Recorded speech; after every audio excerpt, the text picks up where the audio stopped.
I'm Effie Parks. Welcome to Once Upon a Gene, the podcast. This is a place I created for us to connect and share the stories of our not-so-typical lives. Raising kids who are born with rare genetic syndromes and other types of disabilities can feel pretty isolating. What I know for sure is that when we can hear the triumphs and challenges from others who get it, we can find a lot more laughter, a lot more hope, and feel a lot less alone.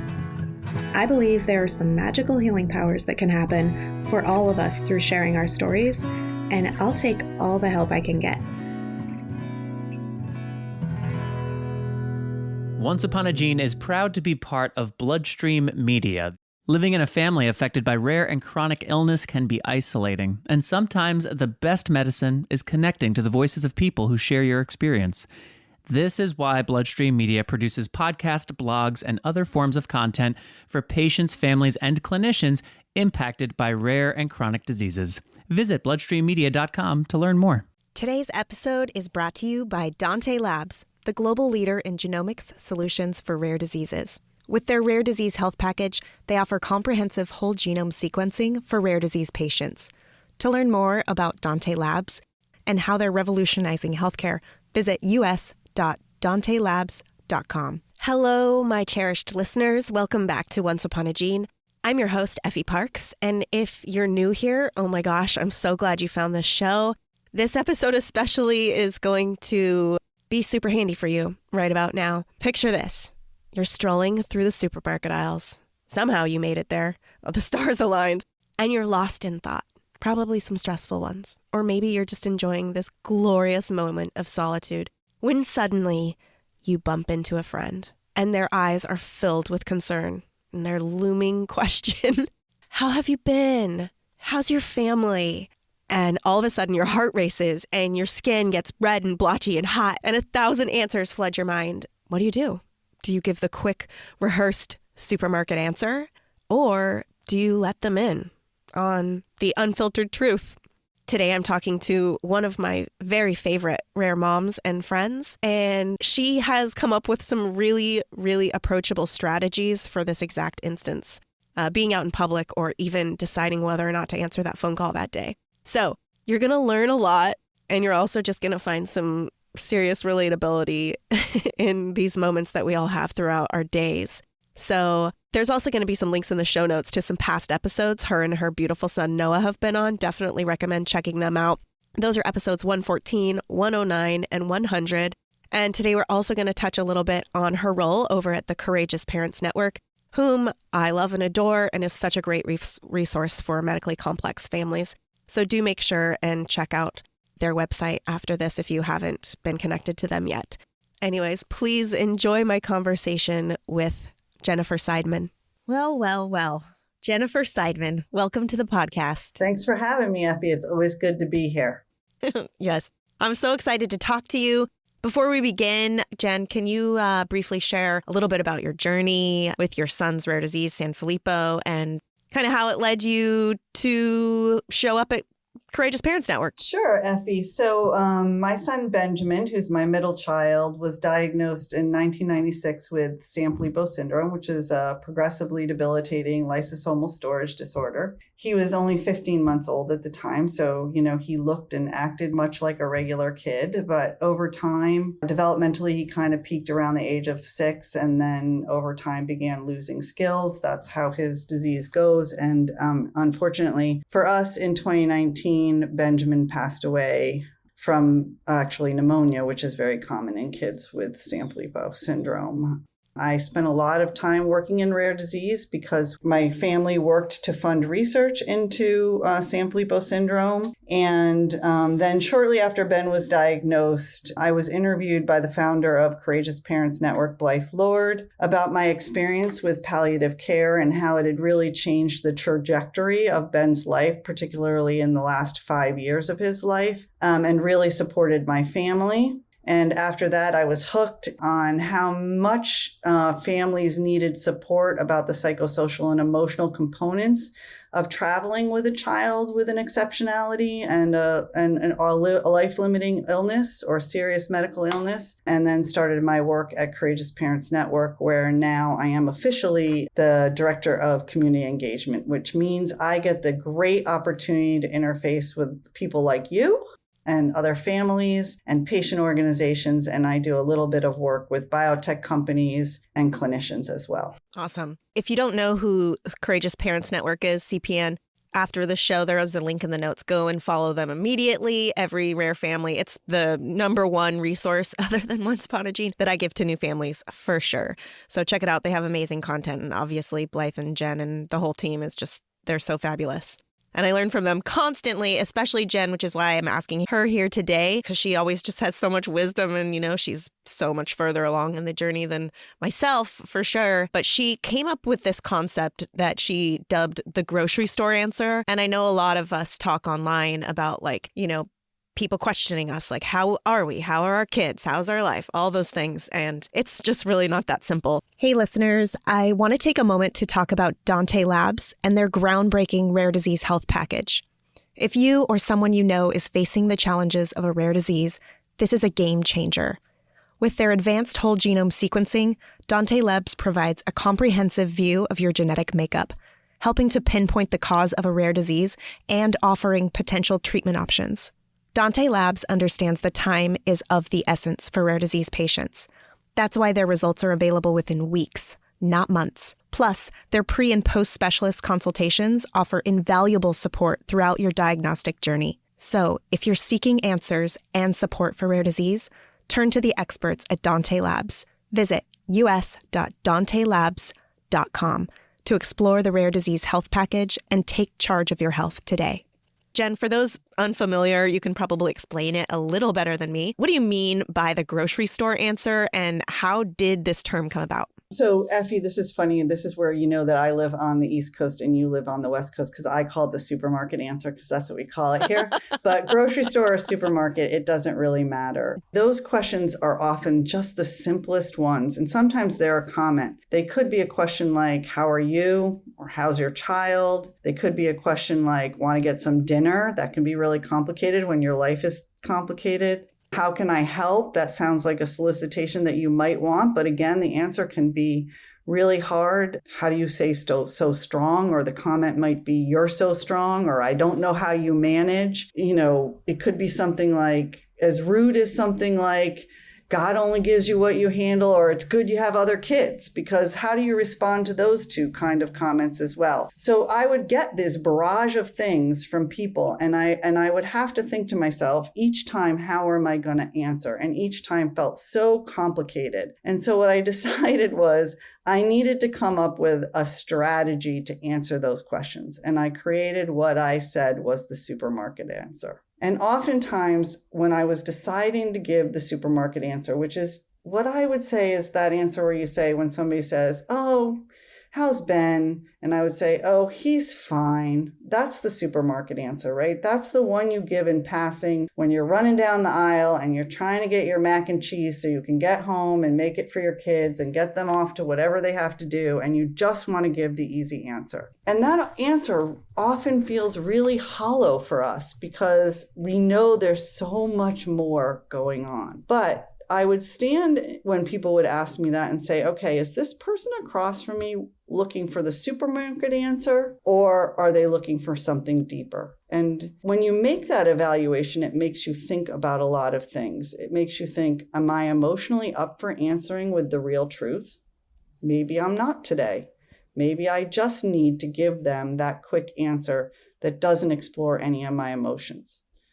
It makes you look at that person and say, is this person standing across from me going to be willing to hear it if I give a more complicated answer? Are they ready to hold that emotional burden of knowing the real truth? And if they're not, am I in a position where I have to feel responsible for holding it for them? Because that's often what happens, right? We've all been in that situation. Effie, you've been there, where, you say the truth. You say, well, actually, today Ben fell down and he cut his head and it happened last week. So now I'm thinking about padding the walls. And the person who gets that answer doesn't know what to say in return. And suddenly you become responsible for their emotional state. And that can be really hard. So I decided that I needed to find my way out of that. And I created this sort of mental list that I would go through in my head and say, is this person really ready to hear the truth, or do they just want the supermarket answer?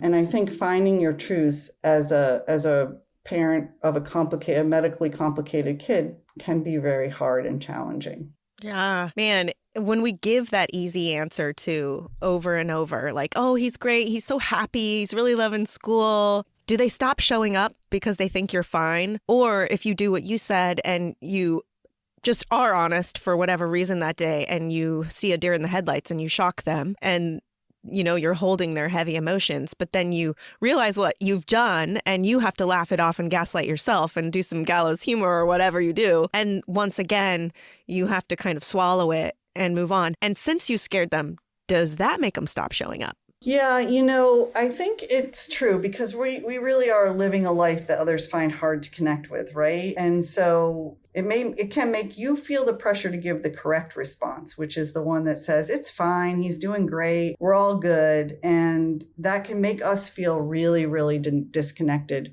from other people. I think in my particular instance, what I found was because I became so comfortable with this process of evaluating what the person was looking for who was standing across from me, and more importantly, I became very comfortable with the process of understanding what I needed in that moment. And we can talk about that in a minute. I started to challenge other people and say to them in return, are you looking for the supermarket answer right now, or are you looking for the real deal? And they would say, what's the supermarket answer? And I would say to them, well, that's the one where I tell you that everything's okay and it's really great. The real deal is when I tell you what's really going on and you hold that with me. And a lot of my friends would respond really great to that. And later on, I had a few that would even walk up to me and they'd ask me a question and they go, you know what? I'm just looking for the supermarket answer right now. Because they also realized that they had to have the capacity to hold whatever I was telling them. Well, I guess that would go into the list. What is the checklist that you kind of put in your strategy board and like the mental checklist that you'd make when someone asked you that question?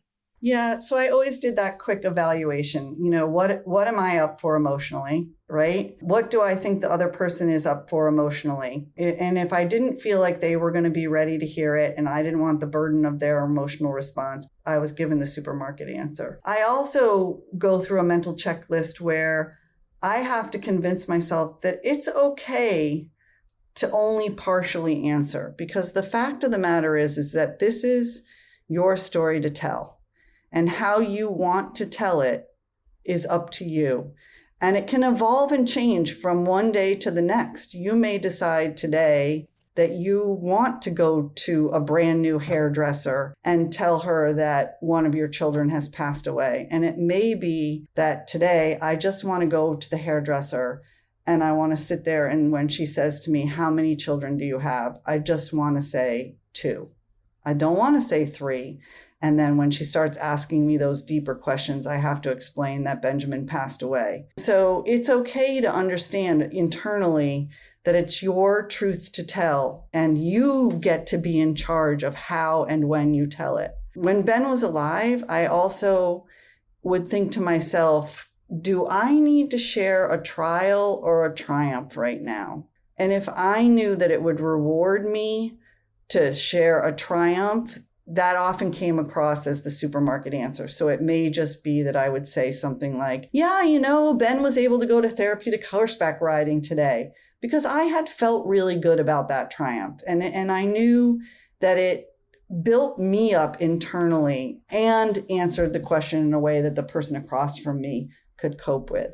But sometimes I needed to tell a trial or something bad that was going on because I either needed help processing or I just needed to release it. And I think part of understanding when you need to give the supermarket answer is asking yourself what you need inside. Oof, I love that. The complexity really about sharing your triumph and sharing your trial. And then also recognizing how that either patches up your soul a little bit, or maybe it's not necessarily the direction that you should be taking right now for your emotional mental health. And to really kind of keep tabs on it, I guess. Yeah, I mean, I think it's really important when you get those sort of simple questions that really can result in loaded answers, that you understand what you're hoping to get out of the interface. Are you hoping for support, community? Are you hoping to just share a joy?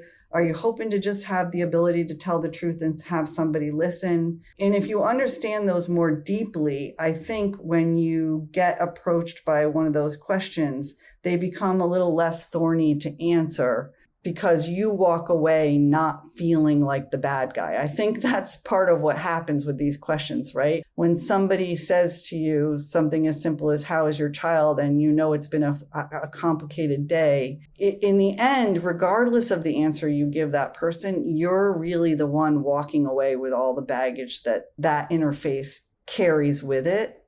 They're just getting the answer. And so internally, you have to think about, what does it mean to you? And so the supermarket answer can be a really good strategy in your head. You know, I actually love that it's called the supermarket answer, because personally, the supermarket has held like an extreme emotional existence for me after Ford, going in and walking the aisles and not being able to buy baby food and stuff. And also then not being able to put my baby in a shopping cart. So it's kind of always held that space. And I love it as our visual for this concept. But I wonder, are there any specific situations or environments where you do feel more inclined to provide one answer over the other? Most certainly, if I go to any kind of party where there are very few people that would relate to my personal experience of having a medically complex child in any way, I often find myself relying on sort of giving the supermarket answer, the one that doesn't tell the whole truth and everything but the truth. You know what I mean? Those are definitely opportunities. I mean, of course, less so. You almost find yourself never doing it when you're in your patient disease organization or you're with other parents that understand you, because you don't have to. You know that they're going to receive your emotional baggage in the same way that you're going to receive theirs. And so those aren't opportunities where I do it. But again, I would encourage everyone to sort of normalize what the supermarket answer is with their close friends that might not share that experience, so that it becomes part of their dialogue too. In fact, they'll probably find it pretty handy too, because I bet everyone has a situation in which the supermarket answer is really a better appropriate choice for them in the moment, because everybody has something that they are carrying, right? That they don't really want to necessarily always tell every little detail about. Yes. So a safe word without the weird safe connotation. I use the word Costco personally when I'm trying to get out of a situation or change the subject. But I love the idea of having your kind of inner circle know when you're ready to respond in one way or another. I like that. So then nobody has to even really think about it. Yeah, or so that they can say back to you, today I'm not really in the space where I can hold all this with you. I just need you to give me the supermarket answer. Or a lot of times they'll just learn how to phrase their answers differently, right? Or their questions differently.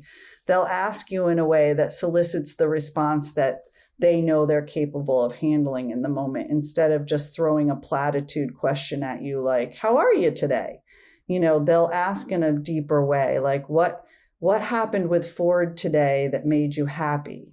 I encourage all of the people around me to think about how they're asking families who are coping with so much, because it can make such a difference. Another example of that is, it's so much better for a parent if you don't just say, can I bring you dinner Tuesday night? It's if you could just say, I know you're making a lot of decisions every day around Ford or Ben. I'd love to make it so you don't have to make a decision about what to cook on Tuesday night. Let me bring you dinner. It's ultimately getting to the same outcome, right? Which is dinner at your household. But all that phrasing did, Effie, was acknowledge the burden that is on you as being the caregiver to your son. And I mean burden in a good way, because it's part of it, but we make a lot of decisions. We do a lot.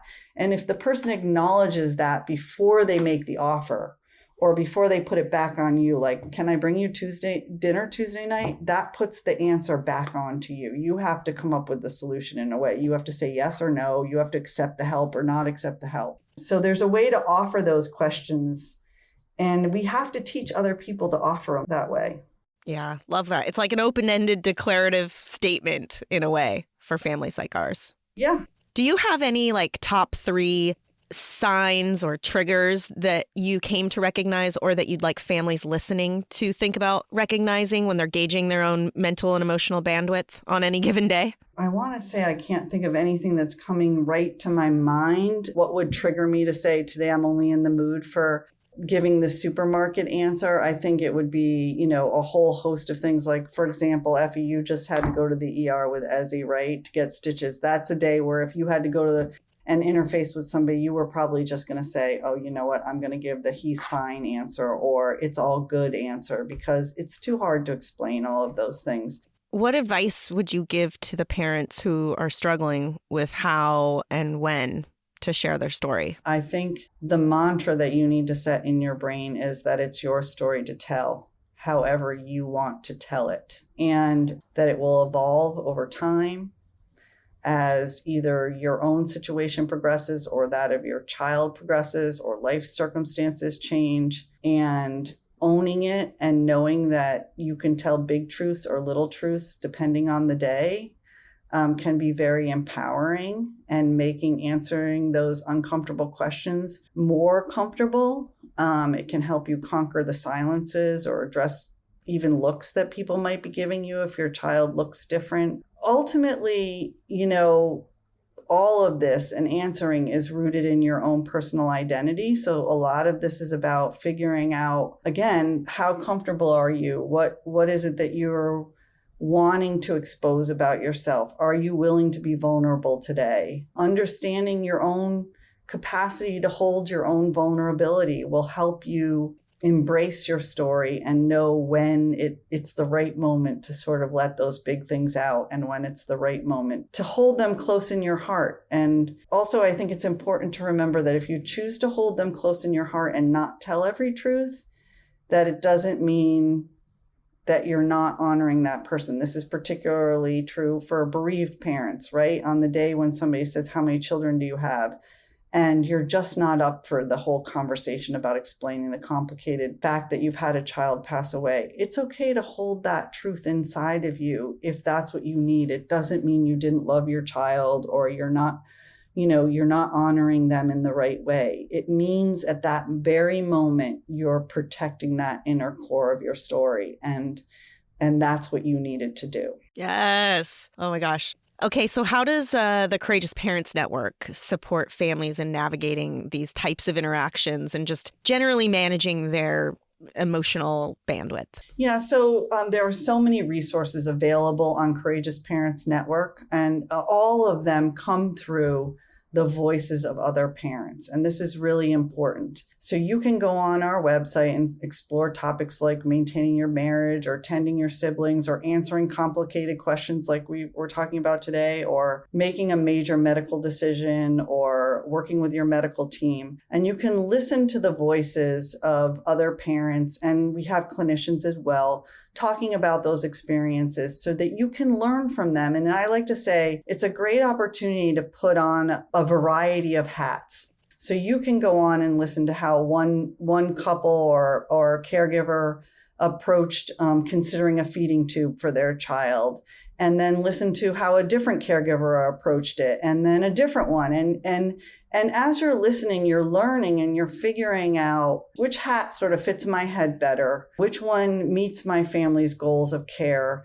and what I want for my child and for my whole family and for myself. The resources here can help support you in all of your decision making. We have lots of guides, and all of it is designed to help you determine, what are your goals of care and how are you making the decisions that are best for your child and your family. And so I said, as I say, it's a great space to try on different hats and and figure out what meets the emotional needs of your family. And you can do a lot of learning there too. So if you want to understand what shared decision making is, we have a guide on that. If you want to explore what it's like to think about participating in a clinical trial, we have resources that can support you there. And again, all of the other topics that we worry about, our other kids, our marriage, going to work, all of those things are explored on Courageous Parents Network. And they're all there 24/7, which is also really nice because you can go on in the middle of the night when you start having all those crazy thoughts. Oof, those middle of the night thoughts that eventually lead you to Instagram shopping for some, I know. Thanks for talking us through the supermarket answer. I think it's so much bigger than that. And I think what I like to take away from it as a reminder is that we don't have to have a fixed strategy either on anything, right? Like, I know this was a strategy for you, but it wasn't fixed. Instead, it's recognizing all of our approach as a rare disease parent is so fluid and that we just naturally evolve over time and through difficulty levels and just in general as a human being. But realizing that just because you're doing it one way doesn't mean it's the right way all the time for you, and that that's okay. And that's actually good to recognize that and to really just kind of go bit by bit. Yeah, totally agree with you. I mean, think about it in terms of just the supermarket, right? It depends on which aisle you want to walk down, right? Are you shopping the outside today and just going for all those really healthy things? Do you need to dab into the middle and collect up some of those canned goods that are in there for the long haul? So even if you go back to sort of the visual of the supermarket, finding your answer really has to take into consideration all the fluidity of our lives and how it can change on day to day. Yeah. All right. Well, Jen, is there any other piece of advice or a reminder that you'd like to leave for our families listening? Well, I certainly hope that everyone will go to courageousparentsnetwork.org and join. We don't send out a ton of emails, but it will keep you abreast of everything that we are doing. You can even download our app onto your phone. And you can always, always, always reach out to me at Jennifer@courageousparentsnetwork.org if you have something specific you want to either share with the network or resources that you're looking for specifically. Other than that, no, I just want to thank you, Effie, for always opening up the dialogue and keeping the community strong. And I love talking to you. Thank you so much. It is my absolute honor. And thanks for taking the time to talk to me. I know you're all so busy over there. I really appreciate it. All the links to CPN and everything Jen mentioned will be in the show notes here. So definitely make sure and go sign up with them because they are it for our families. Thanks, Jen. I'll talk to you soon. All right. Bye-bye, Effie. Have a nice day. A special thank you to Dante Labs for sponsoring this episode of Once Upon a Gene. To learn more about Dante Labs and how they're revolutionizing healthcare, please visit us.dantelabs.com. I hope you've been enjoying this podcast. If you like what you hear, please share this show with your people, and please make sure to rate and review it on iTunes or wherever you get your podcasts. You can also head over to Instagram, Facebook, and Twitter to connect with me and stay updated on the show.